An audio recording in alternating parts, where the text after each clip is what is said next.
వరంగల్ జిల్లా నర్సంపేటలో మున్సిపాలిటీ ఎన్నికల ప్రచారం ఊపందుకుంది.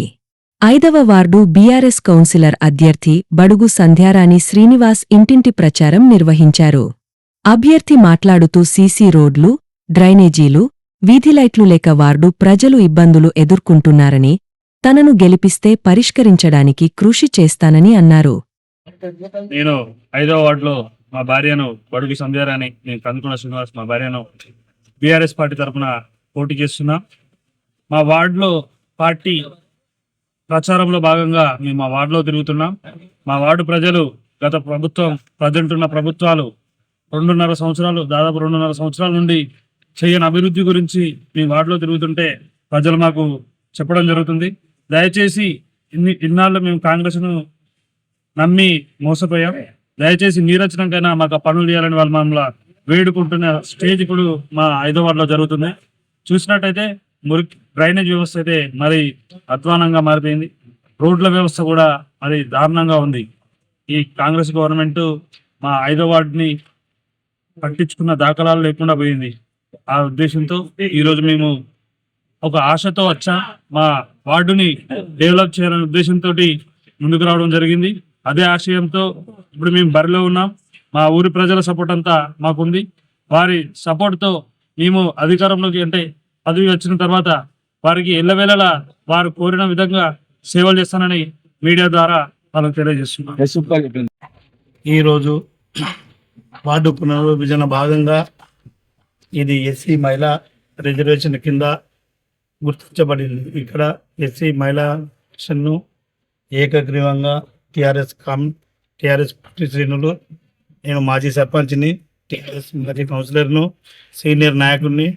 ఇక్కడ గత 10 ఏళ్ల పరిపాలనల మార్పు కోసం మా ప్రజలందరూ కాంగ్రెస్ ప్రభుత్వాన్ని బలపరిచిండ్రు. అదే ప్రజలు తిరిగి మేము తప్పు చేసినాం, మోసపోయినాం, మోసపూరిత మాటలు విన్నాం. ఇక మాకు సరైన బుద్ధి వచ్చింది. మేము కూడా సరైన బుద్ధి ఈ గవర్నమెంట్కి ఇవ్వబోతాను. మా పార్టీని మళ్ళా గెలిపించుకుంటాం. మా అభ్యర్థిని మీరు తిరగకుండా మేము ముందుండి గెలిపించి వాళ్లకు మా తిరుగుబాటును, వాళ్ళ ప్రభుత్వ వ్యతిరేకతకు గుర్తుగా ఓటేసి బంపర్ మెజార్టీతోని మా అభ్యర్థిని ఎవరిని పెట్టినా కారు మీద గెలిపిస్తామని ఇంటింటికి గడప గడపకు ప్రజలు మహా మోసపోయినాం. మేము మోసం అంటే మామూలు మోసం పోలే, ఇక మోసపోయేది లేదు. తిరిగి మళ్ళీ మా కారును, మా కేసీఆర్ను ఈ అభ్యర్థి ద్వారా ఈ నగర పంచాయతీ మున్సిపాలిటీ మీద టీఆర్ఎస్ జెండా ఎగరవేసి తిరిగి మళ్ళీ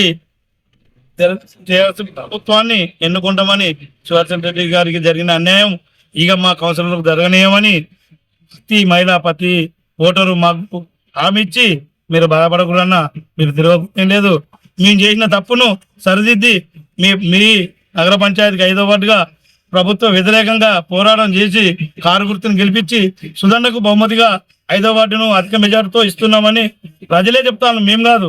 మా ఓటర్స్ పోయిన కాడ ఆడ మోగ చర్చ, మనం చేసిన తప్పుని ఇప్పుడు చేయొద్దు, అది చెయ్యబోమని స్పష్టంగా చెప్పి కారు గుర్తు మీద ఎవరు రాని మేము పంపిస్తాం నగర పంచాయతీ. కానీ సుధన్నకు గిఫ్ట్గా 5వ వార్డు 200-300 మెజార్టీతోని ఇచ్చి పంపిస్తున్నామని ఏకగ్రీవ తీర్మానం చేసి ప్రజలు చెప్తున్నారు. మా ఏమన్నా మాటలు కాదంటే మీరు సర్వే చేయండి, ప్రెస్ ద్వారా తెలుసుకోండి. మాకైతే ఈ ఆదరణ వచ్చింది, మా అభ్యర్థి గెలిచినట్టే, మేము గెలిపించుకున్నాం అని వాళ్ళే చెప్తారు ప్రజలు, మేము కాదు. మాకు ఎదురుపోతే భరోసిస్తారు. అలాంటి సిచ్యువేషన్ లా నగర పంచాయతీ మీద జెండా ఎగరబోతా అని ఎగిరిస్తాం అని బంపర్ మెజార్టీతో గెలుస్తామని మాట ఇస్తున్నాం. ఫస్ట్ మీడియా మిత్రులకు నమస్కారం. నేను 5వ వార్డు ఓటర్గా, మాజీ కౌన్సిలర్గా దారంగ్ల రజిత నగేష్ మాట్లాడడం జరుగుతుంది. ఈ కాంగ్రెస్ ప్రభుత్వానికి, టీఆర్ఎస్ ప్రభుత్వానికి మధ్య ఉన్న వ్యత్యాసాలను కొన్నిటిని నేను చర్చించుకోదలుచుకున్నాను. 2.5 సంవత్సరాలుగా వస్తున్న క్రమంలో ఎలాంటి అభివృద్ధి పనులు కానీ, సంక్షేమ పథకాలు కానీ ఏవి అందట్లేదు. అన్ని అబద్ధాల కూరు మాటలు మాట్లాడుకుంటూ దాటవేసుకుంటూ వెళ్తున్నారు. దాంట్లో స్పష్టత లేకుండా అయిపోయింది. జనాలల్లో కూడా ఒక స్పందన మార్పు అనేది ఒకప్పుడు 2 ఏళ్ల కిందట అనుకున్నారు. 10 ఏళ్ల పరిపాలన అధికారంలో ఉన్న టీఆర్ఎస్ ప్రభుత్వం మీద జనాలకు మార్పు మార్పు అని ఒకే పదాన్ని 10 సార్లు మాట్లాడడం వల్ల దాన్ని జనాన్ని నమ్మి జనాన్ని ఆకర్షించుకునే విధంగా చేసిండ్రు. ఇప్పుడు వాళ్ళ పాలనా విధానం కూడా ఈ నర్సంపేట సిటీయే కాకుండా మున్సిపాలిటీయే కాకుండా జిల్లా స్థాయిలో కానీ రాష్ట్ర స్థాయిలో కానీ చాలా వాళ్ళు వాళ్ళ పుండకోరు మాటలు అబద్ధాలపు మాటలు జనాలకు పూర్తిగా అర్థమైపోయింది. ఏ టీఆర్ఎస్ ప్రభుత్వం ప్రతిపక్ష పాత్రలో ఇప్పుడు ఉన్నారు, దీన్ని అధికార పక్షంగా చేరుకోవడానికి ప్రజలంతా ఏకకంఠంతో ముక్త కంఠంతో ఎదురు చూస్తున్నారు. ఇంకా పోతే ఏది కూడా సంక్షేమ పథకాలు మనకు ఒక ఇంటికి కేసీఆర్ సంక్షేమ పథకం ఇల్లు అంటూ లేకుండా లేదు ఈ రాష్ట్రంలో, తెలంగాణ రాష్ట్రంలో. ఈ నర్సంపేటలో మేము ప్రతి ఇంటికి మా టీఆర్ఎస్ ప్రభుత్వం నుండి సంక్షేమ పథకాలు సవ్యంగా అందినాయి. దాని పాలన విధానం కూడా ఏ లోటుబాట్లు లేకుండా జరగడం జరిగింది. ప్రచారం జరుగుతుంటే సమస్యలు ఏం చెప్తున్నారు? ప్రచారానికి ఈ సమస్యల మీద పోతే వీళ్ళు శిలా పథకాలు వేయడం, అబద్ధాలపు మాటలు మాట్లాడడం, రియాలిటీ లేదు, రోడ్లు లేదు, అభివృద్ధి లేదు, సంక్షేమ పథకాలు కూడా మాటలకే అంకితం అవుతానే కానీ చేతలకు అంకితం కావడం లేదు. దీన్నే ముందుకు తీసుకుపోయి ఒక ఆశ కొద్దిగా కాదు మా 5వ వార్డు నుండి అభ్యర్థిని నిలబెట్టింది. మేము మా వార్డులోని ప్రజలంతా ఒక ఆశయం కోసం ఎదురు చూస్తున్నాం. ఒక మంచి ప్రతిఫలాన్ని తీసుకురావడం కోసము, ప్రజల మెప్పు పొందడం కోసము, ఒక నిరుపేద అబ్బాయి అయినా కూడా మేము అందరం మా 5వ వార్డులో ఎంతో మంది లీడర్స్ ఉన్నారు, గట్టి పోటీ ఉన్నది.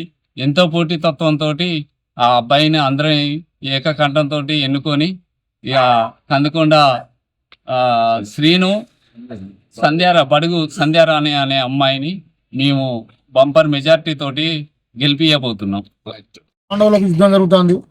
ఎందుకంటే ఈ రోజు కాంగ్రెస్ అనేక హామీలు ఇచ్చి ప్రజల్ని మోసపూరితమైన మాటలతోని మభ్యపెట్టి అధికారులకు వచ్చిన కాంగ్రెస్ 2.5 సంవత్సరాలు కావస్తుంది.